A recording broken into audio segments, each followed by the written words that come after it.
Smoking causes cancer. Smoking kills. புகைப்பிடித்தல் புற்றுநோயை உண்டாக்கும் மற்றும் உயிரை கொல்லும். Consumption of alcohol is injurious to health. மது அருந்துதல் உடல்நலத்திற்கு கேடு. Subscriber Real Life Incident inspired by subscribers. இந்த சந்தாதாரர்களின் உண்மை சம்பவம் உங்களால் உருவாக்கப்பட்டவை.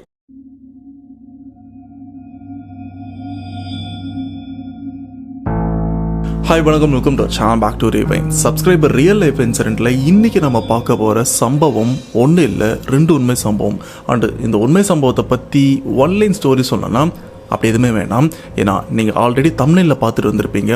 ஸோ 2 உண்மை சம்பவமும் கண்டிப்பாக தரமாக இருக்கும். ஸோ ஒரு டைம் வேஸ்ட் பண்ணாமல் டேரெக்டாக சம்பவத்துக்குள்ளே போயிடலாம். அதுக்கு முன்னாடி இந்த மாதிரி பேய் சம்பவம் உங்கள் லைஃப்பில் நடந்திருக்கா? அப்படி நடந்ததுன்னா அது நீங்கள் என்கிட்ட ஷேர் பண்ணணும்னு நினச்சிங்கன்னா டிஸ்பிளே தெரிகிற இந்த வாட்ஸ்அப் நம்பருக்கு உங்கள் லைஃப்பில் நடந்த அந்த பேய் சம்பவத்தை ஒரு வாய்ஸ் நோட்டாக எனக்கு நீங்கள் ஷேர் பண்ணுங்கள். அப்படி நீங்கள் ஷேர் பண்ணுறது உண்மை சம்பவம் உண்மையிலே தெரியலீங்க அதுனா கண்டிப்பாக நம்ம சேனலில் போஸ்ட் பண்ணுறேன். ஸோ ஒரு பேசாமல் வீடியோவில் போகலாம். நீங்கள் நம்ம சேனல் புதுசுனா மறக்காம சேனல் சப்ஸ்கிரைப் பண்ணுங்க, பெல் பட்டன் கிளிக் பண்ணுங்க. இப்போ நம்ம வீடியோல போலாம்.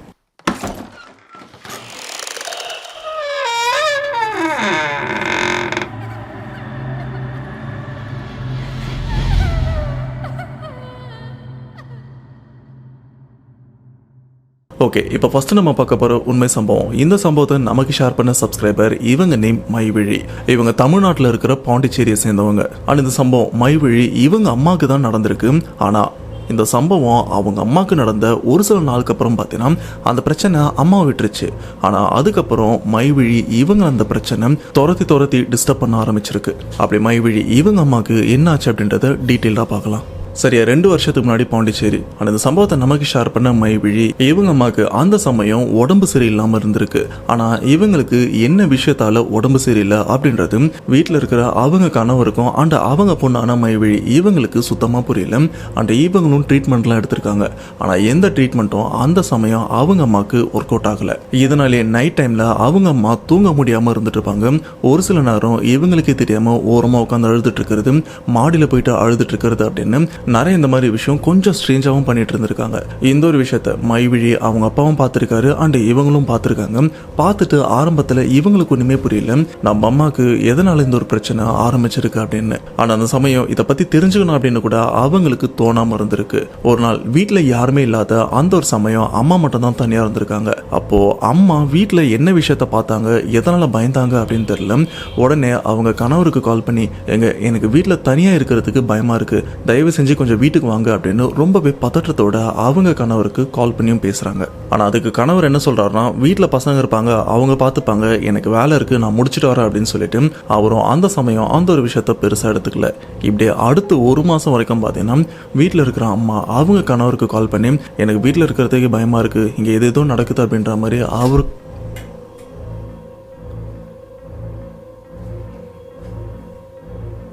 இப்படி அடுத்த 1 மாசம் வரைக்கும் இவங்க அம்மா இது ஒரு விஷயத்த பார்த்து ரொம்பவே பயத்தோட இருந்திருக்காங்க. ஆனா இப்ப வரைக்கும் வீட்டில் இருக்கிற யாருக்குமே உண்மையிலேயே இவங்களுக்கு என்னதான் பிரச்சனை அப்படின்னு சுத்தமா ஒரு க்ளூ கூட கிடைக்கல. ஆனா நிறைய விதமான ட்ரீட்மெண்ட்டும் பண்ணி பார்த்துட்டாங்க. ஒரு லெவலுக்கு அப்புறம் மைவிழியோட அப்பாவுக்கு அவருக்கே கொஞ்சம் வெறுத்து போயிருச்சு. என்னடா இது, நம்ம பண்ணாத ட்ரீட்மெண்ட்டே இல்லை, இருந்தாலும் நம்ம மனைவி கிட்ட இருந்து எந்த வித முன்னேற்றமுமே இல்லையே அப்படின்னு அவரும் கொஞ்சம் கஷ்டப்பட, உடனே அவர் என்ன பண்றாருன்னா அவர் மனைவியோட அம்மா, அதாவது அவங்க மாமியாருக்கு கால் பண்ணி, உங்க பொண்ணுக்கு ரொம்ப நாளா உடம்பு சரியில்லை, நீங்க உங்க வீட்டில் வச்சு என்னன்னு பார்த்து கொஞ்சம் சரி பண்ணி அனுப்புங்க அப்படின்னு அவங்ககிட்டயும் சொல்றாங்க. அதுக்கேற்ற மாதிரி மைவிழி அவங்க பாட்டி வீட்டுக்கும் வந்து அவங்க அம்மாவை கூப்பிட்டு போயிட்டு அவங்களுக்கு ட்ரீட்மெண்ட்டும் பண்ணிட்டு இருக்காங்க. அப்படி மைவிழி அவங்க பாட்டி வீட்டுக்கு போனா அம்மா இவங்களும் அவங்களுடைய அக்கா தங்கச்சி கூட இருந்துட்டு இருக்கும் போது ரொம்பவே நார்மலா இருந்திருக்காங்க. ஒரு லெவலுக்கு அப்புறம் மைவிழி அவங்க பாட்டிக்கும், சரி நம்ம பொண்ணு சரியாயிட்டா போல இருக்கு, ஏன்னா அந்த இடத்துல பண்ணிட்டு இருந்த எந்த விஷயமும் இப்ப இங்க பண்ணல, அப்பனா நம்ம பொண்ணு நார்மல் ஆயிட்டா, இப்ப இல்லை அவங்க வீட்டுக்கு அனுப்பலாம் அப்படின்னு அங்க இருந்து அவங்களோட வீட்டுக்கும் அனுப்பி வைக்கிறாங்க. பட் அம்மா இப்போ அவங்க வீட்டுக்கு வந்ததுக்கு அப்புறம், அதாவது மைவிழி இருக்கிற அவங்க வீட்டுக்கு வந்ததுக்கு அப்புறம் மறுபடியும் அந்த பிரச்சனை ஆரம்பிக்குது. ஏதோ இடத்த பார்த்து பயப்படவும் ஆரம்பிக்கிறாங்க. அண்ட் மறுபடியும் அவங்க உடம்பு ரொம்பவே வீக்காகவும் ஆரம்பிக்குது. இப்போ மைவிழி அவங்க அப்பா என்ன யோசிக்கிறாருன்னா, இந்த ஒரு பிரச்சனை எந்த மருந்து கொடுத்தாலும் சரியாகாது, இதுக்கு ஒரே பிரச்சனை நாம ஸ்பிரிச்சுவலா போறது தான். ஏன்னா இது வரைக்கும் நாம அந்த மாதிரி விஷயத்த ட்ரை பண்ணல, இப்போ ஒரு தடவை இவங்க நாம கோயிலுக்கு கூட்டு போயிட்டு என்னதான் பிரச்சனைன்னு தெரிஞ்சுக்கலாம். மைவிழி இவங்க வீட்டுக்கு பக்கத்திலே ஒரு இன்னொரு கோவிலும் இருக்கு. சரி அங்க கூட்டு போலாம் அப்படின்னு கோயிலுக்கும் கூட்டு போறாங்க. ஆனா அந்த கோவில்ல பிரச்சனை என்ன அப்படின்றத கணிச்சு சொல்றதுக்கு ஒருத்தவங்களும் இருக்காங்க. அவங்க கிட்ட போயிட்டு ரொம்ப நாளா இவங்க உடம்பு சரியில்லாம இருந்துட்டு இருக்காங்க. அண்ட் இங்க இருந்து அவங்க அம்மா வீட்டுக்கு போனாங்கன்னா நார்மலா இருக்காங்க, மறுபடியும் இங்க வந்தாங்கன்னா அவங்களுக்கு பிரச்சனையா இருந்துட்டு இருக்கு. நாங்க இது வரைக்கும் நிறைய ஹாஸ்பிட்டல் நிறைய ட்ரீட்மெண்ட்லாம் எடுத்து பார்த்துட்டோம், எதுவுமே ஒர்க் அவுட் ஆகல அப்படின்னு சொன்னதுக்கு அப்புறம் அந்த இடத்துல கணிக்கிறவங்களும் எல்லா விஷயத்தையுமே கேட்டுட்டு இந்த இடத்துல உண்மையிலேயே இவங்களுக்கு என்ன பிரச்சனை இருக்கும் அப்படின்னு கணிக்கவும் ஆரம்பிக்கிறாங்க. அப்படி கணிச்சவங்க கேட்கிற விஷயம், உங்க வீட்டு பக்கத்துல யாராச்சும் ரீசெண்டா தூக்கு போட்டு இறந்து போனாங்களா அப்படின்ற ஒரு விஷயத்தையும் கேட்கறாங்க. அப்பா இவரும் யோசிக்கிறாரு, அப்படி யார் இறந்துருப்பா அப்படின்னு யோசிக்கும் போது தான் அவருக்கே தெரிஞ்சிருக்கு அவங்க ஏரியால இவங்களுக்கு பிரச்சனை நடக்கிறதுக்கு ஒரு சில நாள் முன்னாடி பார்த்தீங்கன்னா அந்த இடத்துல ஒரு பொண்ணு தூக்கு மாட்டி இறந்தும் போயிருக்காங்க. ஆமாங்க, இது மாதிரி எங்க ஏரியால இறந்தும் போனாங்க அப்படின்ற ஒரு விஷயத்த அந்த கோவில்ல இருக்கிறவங்ககிட்டயும் சொல்றாரு. சரி, உங்க ஏரியால ஒருத்தவங்க தூக்க மாட்டி இறந்துருக்காங்க, ஓகே. ஆனா அந்த சமயம் உங்க மனைவி அந்த பக்கம், அதாவது இறந்தவங்க வீட்டு பக்கம் போனாங்களா அப்படின்னு கேட்கும்போது அப்ப மறுபடியும் அப்பா யோசிக்கிறாரு, ஆமாங்க, அந்த இறந்தவங்க வீட்டுக்கு கொஞ்சம் தள்ளி தான் எங்களுடைய சொந்தக்கார வீடும் இருக்கு. அண்ட் அடிக்கடி என் மனைவி அந்த இடத்துக்கு போயிட்டும் வருவாங்க. அன்னைக்கு அந்த இடத்துல ஒரு பொண்ணு தூக்கு மாட்டி இருக்கிற அந்த சமயமும் என் மனைவி எங்க சொந்தக்கார வீட்டுக்கு போயிட்டு வந்தாங்க அப்படின்ற ஒரு விஷயத்த சொல்லும்போது அங்கிருந்து தான் பிரச்சனையே ஆரம்பிச்சிருக்கு. ஆக்சுவலா தூக்கு மாட்டி இறந்து போன அந்த ஒரு பொண்ணு ஏதோ ஒரு பிரச்சனை அவசரப்பட்டு இறந்தும் போயிட்டா. பட் இறந்து போன அந்த ஒரு பொண்ணு தான் சாவை அக்செப்ட் பண்ண மாட்டேங்குது. ஏன்னா அவசரத்துல இந்த ஒரு விஷயத்த பண்ணிட்டு இப்ப இறந்து போயிட்டோம் அப்படின்ற ஒரு விஷயத்த கூட நம்பாம அந்த இடத்துல ஆன்மாவை சுத்திட்டு இருக்கு. சொல்ல போனா அந்த பொண்ணு இறந்து போனா அன்னைக்கு அந்த பொண்ணுக்கு செய்ய வேண்டிய அவங்க வீட்டுல இறுதியான விஷயம் எல்லாம் பண்ணி சுடுகாட்டுல எடுத்துட்டு போயிட்டு அந்த பொண்ணை எரிச்சிருக்காங்க. அப்படி எரிச்சதுக்கு அப்புறம் அவங்க சொந்தக்காரங்க அந்த இடத்த விட்டு கிளம்பிட்டு இருக்காங்க. ஏன் அங்க இருக்கிற அந்த வெட்டியா அவரு கூட பாத்தீங்கன்னா அவர் வேலையை முடிச்சுட்டு அங்க இருந்தும் கிளம்பிட்டு இருக்காரு. இப்படி நைட்டு ஃபுல்லா அந்த பொண்ணோட பாடி அந்த இடத்துல எரிஞ்சிட்டு இருந்ததுல அண்ட் அந்த பொண்ணோட ஆன்மாவும் அந்த இடத்துல தான் இருந்திருக்கு. அட இறந்து போன பொண்ணோட ஆன்மா அதோட உடம்புக்குள்ள போகிறதுக்கு ட்ரை பண்ணிருக்கு, பட் போக முடியல, ஏன்னா பணத்தை எரிச்சிட்டு இருக்காங்க. இந்த சமயத்துல தான் உங்க மனைவி உங்க சொந்தக்கார வீட்டுக்கு போயிட்டு திரும்ப ரிட்டர்ன் வந்திருக்காங்க. அப்படி ரிட்டர்ன் வரும்போது தான் அந்த பொண்ணு உங்க அம்மாவையும் பார்த்துருக்கு. அப்படி பார்த்தது மட்டும் இல்லாம இவங்களை எப்படியாச்சும் பொசஸ் பண்ணி இவங்க உடம்புலயே தங்கிடலாம் அப்படின்னு இவங்களையும் பொசஸ் பண்ண ஆரம்பிச்சிருக்கு. ஆனா ஆரம்பத்துல உங்க வீட்டுல யாருக்குமே இந்த ஒரு விஷயம் தெரியல. ஏன்னா அதுக்குண்டான அறிகுறி என்னன்னு பார்த்தீங்கன்னா உங்க அம்மாவுக்கு உடம்பு ஃபர்ஸ்ட் பலவீனமா ஆகும், அதுக்கப்புறம் தான் படிப்படியா அந்த ஆன்மா உங்க அம்மாவை பொசஸ் பண்ணி பிரச்சனைகள்லாம் நிறைய நடக்கும் அப்படின்ற ஒரு விஷயத்தையும் சொல்றாங்க. அண்ட் அதுக்கப்புறம் அந்த கணிச்சு சொல்றவங்க அவங்க அம்மாவுக்கு மந்திரிச்சு அண்ட் ஒரு சில பொருள்லாம் கொடுத்து நீங்க வீட்டுக்கு போங்க, எதுவும் பிரச்சனை இருக்காதுன்னு சொல்லி அவங்கள வீட்டுக்கும் அனுப்புறாங்க. அந்த வீட்டுக்கு அனுப்புறதுக்கு அப்புறம் இப்போ மைவிழி அவங்க அப்பா என்ன பண்றாருன்னா, சரி நீ ஒரு சில நாளைக்கு இங்க இருக்க வேண்டாம், நீ உங்க அம்மா வீட்டிலே இரு அப்படின்னு சொல்லிட்டு அவங்க மனைவி அண்ட் அவங்க பசங்களை பாட்டி வீட்டுக்கும், அதாவது இவங்க மாமியார் வீட்டுக்கும் அனுப்பிடுறாங்க. ஆனா அன்னைக்கு நைட்டு மைவிழி இவங்க வீட்டுல அவங்க அப்பா மட்டும் தான் தனியா தங்குறாரு. அன்னைக்கு நைட்டு அவரு தனியா தான் தூங்கிட்டு இருக்காரு. அந்த நைட்டு ஃபுல்லா நல்லா தான் தூங்கிட்டு இருந்தாரு. ஒரு லெவலுக்கு அப்புறம் அவருக்கு ஒரு விதமான சத்தம் கேட்க ஆரம்பிக்குது. அது என்னன்னா இவங்க வீட்டை சுத்தி அந்த வீட்டுக்குள்ள யாரோ நடமாடுற சத்தமும் கேக்குது. சொல்ல போனா கொலுசு சத்தம்லாம் கேக்குதுன்னு கூட சொல்லலாம். பட் நீங்க நினைப்பீங்க அது ஒரு பூச்சி சத்தமா இருக்கும் அப்படின்னு. ஆனா அது பூச்சி சத்தம் கிடையாது. ஏன்னா வெளியில கேட்டுட்டு இருந்த அந்த ஒரு சத்தம் ஒரு லெவலுக்கு அப்புறம் இவங்க வீட்டுக்குள்ளேயும் கேட்க ஆரம்பிச்சிருக்கு. அது கூடவே யாரோ நடக்கிற சத்தம் ரொம்பவே தெளிவா கேட்க ஒரு லெவலுக்கு அப்புறம் இவருக்கே கிளியரா புரியுது, இல்ல நம்ம வீட்டுக்குள்ள பேய் நடமாட்டம் இருக்கிறத என்னால உணர முடியுது அப்படின்னு. அவரும் பயத்துல என்ன பண்ணிருக்காருன்னா வீட்டை விட்டு வெளியில் வந்திருக்காரு. அண்ட் இன்னைக்கு நம்ம வீட்டுல இருக்கக்கூடாது அப்படின்னு சொல்லிட்டு இவரும் அவங்க மாமியார் வீட்டுக்கும் போயிடுறாரு. அண்ட் அன்னைக்கு நைட்டு ஃபுல்லா அவங்க மாமியார் வீட்டுல தான் தூங்கிட்டு வந்திருக்காரு. அடுத்த நாள் நடந்த விஷயத்த பத்தி அவங்க மாமியார் கிட்டயும் அண்ட் அவங்க பசங்களான மைவிழி அவங்ககிட்டயும் சொல்லியிருக்காங்க. ஆனா இந்த ஒரு விஷயத்த மைவிழி சுத்தமா நம்பல. எது நம்ம வீட்டில் பேய் நடமாட்டமா, டேய் வாடா போலாம் அப்படின்னு மைவிழி அவங்க தம்பியை கூட்டிட்டு அவங்க வீட்டுக்கும் அன்னைக்கு நைட்டு, அதாவது அவங்க அப்பா பார்த்தாருல அதுக்கு அடுத்த நாள் நைட்டு அந்த வீட்டுக்கும் அவங்க வீட்டுக்கும் போறாங்க. அப்படி போன மைவிழி அண்ட் அவங்க தம்பி அந்த வீட்டுக்குள்ள அதே மாதிரி அந்த பேய்கள் நடமாட்டம் இருக்கிறத உணரவும் ஆரம்பிக்கிறாங்க. பயங்கரமா பயந்துருக்காங்க.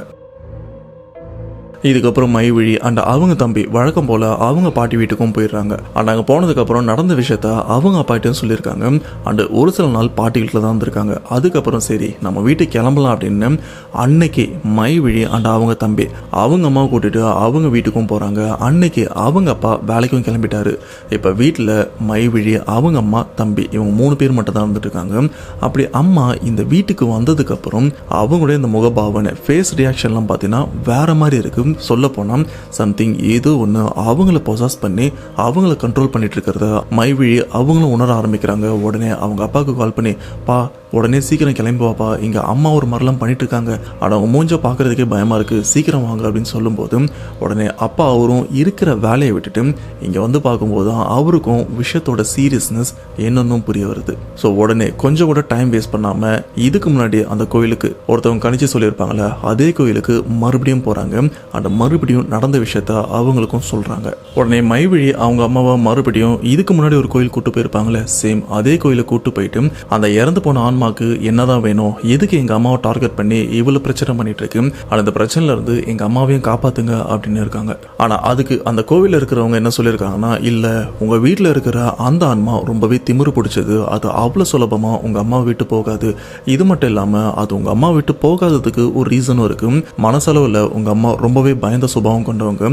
ஸோ இந்த மாதிரி ஆளுங்களை இந்த மாதிரி ஆன்மாக்கள் ரொம்பவே ஈஸியா பொசஸ் பண்ணும். அதனால தான் இப்போ வரைக்கும் அந்த ஆன்மா உங்க அம்மாவை சுத்தி இருந்துட்டு இருக்கு. இது மட்டும் இல்லாம உங்க அம்மாவை ரொம்பவே டார்ச்சர் பண்ணும், அந்த நைட் டைம்லயும் பேச ட்ரை பண்ணிட்டு இருக்கு அப்படின்ற ஒரு விஷயத்தையும் சொல்லியிருக்காங்க. இதுக்கப்புறம் தான் மைவிழி இவங்க ஃபேமிலியில் இந்த பேய் நம்பிக்கை இல்லாதவங்க எல்லாருமே உண்மையிலே பேய் இருக்கு அப்படின்ற ஒரு விஷயத்தையும் நம்ப ஆரம்பிச்சிருக்காங்க. அண்ட் இது மட்டும் இல்லாமல் அந்த குறி சொல்றவங்க இந்த பிரச்சனைல இருந்து உங்க அம்மா சரியாகணும்னா நான் சொல்ற ஒரு விஷயம் பண்ணுங்க, ஆனால் அதை நீங்க உங்க ஃபேமிலியை சேர்ந்த யாருமே பண்ணக்கூடாது, வெளியே ஆளுங்க யாராச்சும் வச்சு பண்ணுங்க. இந்த எலுமிச்சை பழம் பூசணிக்காய் இதை வச்சு ஒரு சில விஷயம் சொல்றேன், அதை பண்ணுங்கன்னு சொல்றேன். பட் அது என்ன செய்முறை அப்படின்னு மைவிழி இவங்களுக்கும் பெருசா தெரியல. இப்போ அந்த ஒரு விஷயத்த வெளி ஆளுங்களை வச்சு அவங்க அம்மாக்கும் ட்ரை பண்றாங்க. ஆனா இந்த இடத்துல ஒரு சின்ன பிரச்சனைன்னு பார்த்தீங்கன்னா வெளியாளுங்க யாருமே இந்த ஒரு விஷயத்த செய்யறதுக்கு முன் வரல. அதனால மைவிழி இவங்க பாட்டி, அதாவது இவங்க அம்மாவோட அம்மா இருக்காங்களே அவங்களே சரி நானே பண்றேன் அப்படின்னு சொல்லிட்டு அவங்களே முன் வந்து அந்த கோவில்ல என்ன சொன்னாங்களோ அது எல்லாத்தையுமே இப்போ இவங்க வீட்டில் அதுவும் விடிய காலையில் 5 மணிலேருந்து 7 மணிக்குள்ள பண்ணணும். ஸோ அப்படி பண்ணதுக்கு அப்புறம் அடுத்த அரை மணி நேரம் வரைக்கும் நீங்க வீட்டை விட்டு யாருமே வீட்டை விட்டு வரக்கூடாது. அண்டு இந்த பர்டிகுலர் டைம்ல இந்த விஷயம் பண்ற இந்த பர்டிகுலர் டைம்ல பார்த்தீங்கன்னா அந்த ஆன்மா உங்களுக்கு தெரிஞ்சவங்க யார் உருவத்தில் வேணாலும் வரும். அந்த சமயம் உங்களுக்கு தெரிஞ்சவங்களே வந்தாலும் நீங்க யாருமே இந்த வீட்டை விட்டு வெளியில வராதீங்க அப்படின்ற ஒரு விஷயத்த ரொம்பவே அழுத்தமா சொல்லியிருக்காங்க. அதுக்கேற்ற மாதிரி பாட்டி எல்லா விஷயமும் பண்றாங்க. அப்படி பண்ணி முடிச்ச உடனே இவங்களும் வீட்டுக்குள்ள தான் இருந்துருக்காங்க, கதவெல்லாம் தாப்பால் போட்டிருக்காங்க. பட் அந்த டைம் ஆகிறதுக்குள்ள பார்த்தீங்கன்னா இவங்க வீட்டோட கதவை யாரோ தட்டுறாங்க. அண்டு தட்டுறது யாருன்னு பார்த்தீங்கன்னா இதுக்கு முன்னாடி மைவிழி இவங்க அம்மா பக்கத்தில் சொந்தக்காரங்க வீட்டுக்கு போயிட்டு வரேன் அப்படின்னு போயிட்டு வருவாங்களே அப்போதானே இந்த இறந்து போன பொண்ணோட ஆன்மா இவங்களை பொசாஸ் பண்ணியிருக்கோம். இப்போ அந்த சொந்தக்காரங்களே இவங்களை தேடி வீட்டுக்கு வந்து இது போல நான் தான் வந்திருக்கேன், கதவை தரங்க, அண்டு என்னோட பசங்க மேரத்தான் போறாங்க, அது எல்லாத்தையுமே நீங்களும் வந்து பார்க்கணும், கதவை தரங்க அப்படின்னு ஸ்டார்டிங்ல ரொம்பவே பொறுமையா தட்டிட்டு அதுக்கப்புறம் அந்த ஒரு விஷயம் கொஞ்சம் ஆக்ரோஷமாகவும் மாற ஆரம்பிக்குது. இந்த ஒரு விஷயத்த மைவிழி அவங்க அப்பாவுக்கும் கிளியரா புரியுது, இது நம்ம சொந்தக்காரங்க கிடையாது, அந்த கோவில்ல இருக்கிறவங்க சொன்ன மாதிரி அந்த உருவம் இப்போ உருமாறி இங்க வந்து நம்ம மனைவியை மறுபடியும் பொசஸ் பண்றதுக்காக தான் வந்திருக்கு அப்படின்னு அவரும் ஒரு பயங்கர கோபத்தோட இருந்துட்டு இருக்காரு. பட் என்ன பண்றது, வெளியில போயிட்டு அந்த ஆன்மாவை எதுவுமே பண்ண முடியாது. அந்த டைம் வர வரைக்கும் பொறுமையா வீட்டுக்குள்ள தான் இருந்திருக்காங்க. ஆனா அந்த பர்டிகுலர் டைம் வரைக்கும் இவங்களும் வீட்டுக்குள்ள இருந்து வெளியில வராம இருந்ததுனால அந்த ஒரு பிரச்சனை இவங்களை விட்டும் விலகுது. அந்த வீட்டுல இருக்கிறவங்களும் ரொம்பவே சந்தோஷப்படுறாங்க, இதுக்கப்புறம் அந்த பிரச்சனை இருக்காது அப்படின்னு அந்த இவங்களுடைய அன்றாட வாழ்க்கையை வாழ ஆரம்பிச்சிருக்காங்க. பட் இந்த இடத்துல அடுத்த பிரச்சனை உருவாக போகுது. ஏன்னா இப்ப பிரச்சனையே இல்லைன்னு நினைச்சிட்டு இவங்களும் வீட்டுல சாதாரணமா தூங்கிட்டு இருக்க. அப்படி தூங்கிட்டு இருக்கும்போது மைவிழி இவங்களுக்கு கெட்ட கெட்ட கனவா வர ஆரம்பிக்குது. ஆனா அந்த கனவுல இந்த பீங்க வர்றதா இருக்கட்டும் அண்ட் இவங்க இறந்து போறதை இவங்களே பாக்குற மாதிரி ஆனா இந்த மாதிரி நிறைய கெட்ட கெட்ட விஷயமா நடக்கிறது இவங்களுக்கு ஒரு நாள் 2 நாள் இல்லை, கிட்டத்தட்ட 2 மாசமா இந்த ஒரு கனவும் வந்துட்டு இருக்கு. இப்படி கெட்ட கெட்ட கனவா வர்றதுனால மைவிழி இவங்க என்ன பண்றாங்கன்னா, சரி நம்ம ஊர்ல திருவிழாவும் நடக்குது, கோயிலுக்கு போயிட்டு வந்தா எல்லாமே சரியாயிரும் அப்படின்னு இவங்களும் அவங்க ஊர்ல நடக்கிற திருவிழாக்கும் போறாங்க. ஆனா திருவிழாலாம் முடிச்சுட்டு கொஞ்சம் லேட்டா தான் வீட்டுக்கு வந்துட்டு இருக்காங்க, தனியா வராங்க. பட் அப்படி தனியா வர வழியில பார்த்தீங்கன்னா எதிர்பாராத விதமா மைவிழி இவங்க ஒரு ஆக்சிடென்ட்ல இறந்தும் போறாங்க. இதுல ஹைலைட்டான விஷயம் என்ன தெரியுமா, மைவிழி இவங்க ஆக்சிடென்ட்ல இறந்து போன விஷயம் இவங்களுக்கே சுத்தமா தெரியல. அதாவது இவங்க ஆக்சிடென்டா இறந்து போன உடம்பு அங்க இருந்துட்டு இருக்கு. ஆனா இவங்க உடம்பை விட்டு வெளியில வந்த அந்த ஆன்மா நம்ம இன்னும் சாகல, நம்ம சகஜமா தான் இருக்கும் அப்படின்னு நினைச்சு ஏதோ சின்ன ஆக்சிடென்ட் தான் அப்படின்னு இவங்களும் சகஜமா இவங்க ஊருக்குள்ள போயிருக்காங்க. அண்ட் இவங்களுக்கு தெரிஞ்சவங்க கிட்ட எல்லாம் பேசுறாங்க. பட் இவங்க யார் யார்கிட்ட எல்லாம் பேசுறாங்களோ அவங்க யாருமே மைவிழியை சுத்தமா கண்டுக்கிறதும் இல்லை. அண்ட் மைவிழி பேசுறதுக்கு ஒரு ரிப்ளை கூட இல்லை. இந்த ஒரு விஷயத்த மைவிழி இவங்களும் யோசிக்கிறாங்க, என்னடா நம்ம இவ்வளவு பேசுறோம், இவங்க முன்னாடி வந்து நிக்கிறோம், ஒரு பார்வை கூட பார்க்கல, அண்ட் நம்ம சொல்ற வார்த்தையை கூட அவங்க காதுல கேட்ட மாதிரியே இல்லையே, ஏன் இப்படி பண்றாங்க அப்படின்னு அந்த இடத்துல ரொம்பவே வருத்தப்படுறாங்க. அண்ட் மைவிழி இவங்க வீட்டில் இருக்கிற எல்லாருமே அந்த திருவிழாக்கு சாமிலாம் கும்பிடுவாங்களே, அது எல்லாத்தையுமே முடிச்சுட்டு அன்னைக்கு தூங்கிட்டும் இருக்காங்க. லேட் நைட்டு போல தான் மைவிழி இவங்க வீட்டுக்கு வந்திருக்காங்க. பட் இந்த இடத்துல மைவிழி இவங்க யோசிக்கிற விஷயம், இதுக்கு முன்னாடி நம்ம லேட் நைட்டில் வெளியில் சுற்றினதே இல்லை. அண்டு லேட் நைட்டு வெளியில் சுற்றும் போது நமக்குள்ள கண்டிப்பாக பயம் இருக்கும். ஆனால் இப்போ என்ன, நமக்கு சுத்தமாக பயமே இல்லையே அப்படின்னு இவங்களும் வீட்டுக்கு வந்திருக்காங்க. அண்ட் இவங்க வீட்டோட காம்பவுண்ட் வால்லாம் தாண்டி வீட்டுக்கும் போயிட்டாங்க. பட் வீட்டோட அந்த மெயின் டோர் லாக் ஆகிருக்கு. உள்ளேருந்து யாராச்சும் திறந்தால் மட்டும்தான் உள்ளே போக முடியும். அப்படி இருக்கும்போது மைவிழி இவங்க என்ன பண்ணுறாங்கன்னா, சரி எல்லாரும் என்ன பண்ணுறாங்க அப்படின்னு ஜன்னல் வழியாக எட்டி பார்க்கும்போது வீட்டில் இருக்கிற எல்லாருமே நல்லா தூங்கிட்டு இருக்காங்க. ஆனால் மைவிழி இவங்க படுத்துட்டு இருக்கிற அந்த இடம் மட்டும் காலியாக தான் இருந்துட்டு இருக்கு. அண்ட் இப்படி மைவிழி எல்லா விஷயத்தையும் யோசிச்சுட்டு இருக்கும்போது இவங்க வீட்டில் ஒரு கண்ணாடியாக இருக்கும். அந்த கண்ணாடியில் இவங்க மூஞ்சை பார்க்கும்போது தான் இவங்க மூஞ்சி ரொம்பவே கோரமாக இருக்கிறத இவங்க பார்த்து பயப்படவும் ஆரம்பிக்கிறாங்க. அப்படி கண்ணாடியில் இவங்க மூஞ்சை பார்த்ததுக்கு அப்புறம் தான் இவங்களுக்கே ஒரு விஷயம் ஸ்ட்ரைக் ஆகிட்டு போகுது. அது என்னன்னா, நம்ம வீட்டுக்கு கோயிலிருந்து வீட்டுக்கு வர வழியில் பார்த்தீங்கன்னா ஆக்சிடென்ட் ஆச்சு. அந்த ஆக்சிடென்ட்டில் நம்ம இறந்து போயிட்டுருக்கோம். அப்போது இப்போ நாம் இங்கே நிற்கிறது வெறும் ஆன்மாவாக தான் நின்றுருக்குமா அப்படின்னு அவங்களுக்கே அப்போ தான் புரிய வருது. இதுக்கப்புறம் மைவிழி இவங்க ஆன்மா அந்த கதவெல்லாம் திறக்காம அப்படியே அந்த சேவரு வழியா பேயெல்லாம் உள்ள போறோம் பார்த்தீங்களா, அந்த மாதிரி அவங்க வீட்டுக்குள்ள போயிட்டு அவங்க வீட்டில் தூங்கிட்டு இருக்கிற அம்மா அப்பா அண்ட் தம்பி எல்லாருமே எழுப்பவும் ட்ரை பண்றாங்க. ஆனா அவங்களால யாருமே தொடவும் முடியல. அந்த இடத்துல பயங்கரமா கதறி அழவும் ஆரம்பிக்கிறாங்க. இப்படி கதறி அழுததுக்கு அப்புறம் தான் சடனா முழிப்பும் வருது. அப்புறம் தான் இவங்களுக்கே தெரியுது இவ்வளோ நேரம் நமக்கு வந்தது எல்லாமே ஒரு கனவு அப்படின்னு. அண்ட் அப்படியே இவங்களோட ஃபேஸ் எல்லாம் தொட்டு பார்க்குறாங்க. அண்ட் இவங்க அழுத விஷயம், இவங்க அழுதனால வந்த கண்ணீர் எல்லாமே அந்த சமயம் உண்மையாக தான் இருந்திருக்கு. ஆனால் அந்த இறந்து போன அந்த ஒரு விஷயம் மட்டும் ஒரு கனவாக தான் வந்திருக்கு. இது எதுவுமே சரியில்லை, இது ஏதோ கெட்டதுக்கு அறிகுறி மாதிரி தோணுது அப்படின்னு ரொம்பவே பயந்துருக்காங்க. உடனே அடுத்த நாள் என்ன பண்ணுறாங்கன்னா, இதுக்கு முன்னாடி இவங்க அம்மாவுக்கு பிரச்சனை அப்படின்னு ஒரு கோயிலுக்கு போயிருப்பாங்களே, சேம் அதே கோயிலுக்கும் போகிறாங்க. அங்கே போயிட்டு எனக்கு ரீசெண்டாகவே இந்த மாதிரிலாம் கனவு வந்துட்டு இருக்கு, அது நேற்று வந்த கனவு தான் இருக்கிறதுலே ரொம்பவே ஒஸ்ட்டாக வந்திருக்கு அப்படின்னு எல்லா விஷயத்தையுமே சொல்லும்போது அங்கே இருக்கிறவங்களும் தெளிவாக ஒரு விஷயம் சொல்கிறாங்க, பாப்பா உங்கள் அம்மாவுக்கு பிரச்சனை முடிஞ்சிருச்சுமா, ஆனால் அப்படி முடிஞ்ச பிரச்சனை அடுத்து உனக்கு தொடர ஆரம்பிச்சிருக்கு. பட் உங்களுக்கு நான் அன்றைக்கி பண்ண வேண்டிய விஷயம், உங்கள் பாட்டி வச்சு நீங்கள் ஒரு சில விஷயம்லாம் பண்ணீங்கல்ல, அதனால தான் இப்போ வரைக்கும் நீ சேஃபாக இருந்துட்டுருக்க. உங்கள் அம்மாவை துரத்திட்டு வந்தால் அந்த அம்மா உன்னையும் பொசஸ் பண்ண ட்ரை பண்ணியிருந்திருக்கு. பட் அதால் உன்னை பொசஸ் பண்ண முடியல. அதுக்கு ரீசன் அன்னைக்கு நான் சொன்ன மாதிரி உங்கள் பாட்டி உங்கள் குடும்பத்துக்கே ஒரு சில விஷயம்லாம் பண்ணாங்கல்ல, அதுதான் காரணம். பட் இருந்தாலும் அது உன்னை நேரடியாக தொந்தரவு பண்ண முடியல அப்படின்றதுனால தான் கனவு வழியாக வந்து உன் கூட பேசவும் ட்ரை பண்ணிட்டு இருக்கு. அண்ட் உங்கள் அம்மாவை தான் எதுவும் பண்ண முடியல, உன்னையாச்சும் ஏதாச்சும் பண்ணலாம் அப்படின்னு ரொம்பவே துடியாக துடிச்சிட்டு இருக்கு அப்படின்ற ஒரு விஷயத்தையும் சொல்றாங்க. ஆனா கவலைப்படாதமா, இந்த ஒரு விஷயத்தை ஈஸியா சரி பண்ணிடலாம் அப்படின்னு ஒரு எலுமிச்சை பழத்தையும் மந்திரிச்சு தராங்க. அண்ட் ஒரு மந்திரிச்ச கயிறை கையிலையும் கட்டி விடுறாங்க. இது மட்டும் இல்லாம நிறைய மந்திரிச்ச பொருளை இது உங்க வீட்டு வாசல்லையும் கட்டுங்க, உங்க வீட்லயும் கொஞ்சம் வைங்கன்னு சொல்லியிருக்காங்க. அண்ட் அடுத்த 10 நாளைக்கு நீ மலையனூர் போயிட்டு வரணும் அப்படின்ற ஒரு விஷயத்தையும் சொல்லியிருக்காங்க. அதுக்கேற்ற மாதிரி மைவழி அவங்க குடும்பத்தோட மலையனூர் போயிட்டு வந்ததுக்கு அப்புறம் தான் இந்த பிரச்சனைல இருந்து கம்ப்ளீட்டா இவங்க குடும்பமே வெளியில வந்திருக்கு. ஆனா இப்போ வரைக்கும் தூக்குமாட்டி இறந்து போனா அந்த பொண்ணோட ஆன்மா அந்த சரௌண்டிங்ல தான் மேபி சுத்திட்டு இருக்கும் அப்படின்னு நினைக்கிறேன். அதோட அடுத்த டார்கெட் மேபி மாட்டிருக்கலாம். அப்படி இல்லைன்னா அந்த இறந்து போன ஆன்மாவை தூக்கி ஏதாச்சும் மரத்துலையும் மாட்டிருக்கலாம். அவ்வளோதான் மக்களே, வீடியோ ஓவர். அண்ட் கண்டிப்பாக இந்த சம்பவமும் உங்களுக்கு ஒரு ஹாரர் ஃபீல் கொடுக்கும் அப்படின்னு நம்புறேன். ஸோ நெக்ஸ்ட் ஒரு இன்ட்ரெஸ்டிங்கான வீடியோவில் கண்டிப்பாக உங்களை மீட் பண்ணுறேன். அதுவரை உங்களிடமிருந்து விடைபெறுவது உங்கள் நான். பாய். ரொம்ப நாள் ஆச்சு இந்த டைலாக் சொல்லி.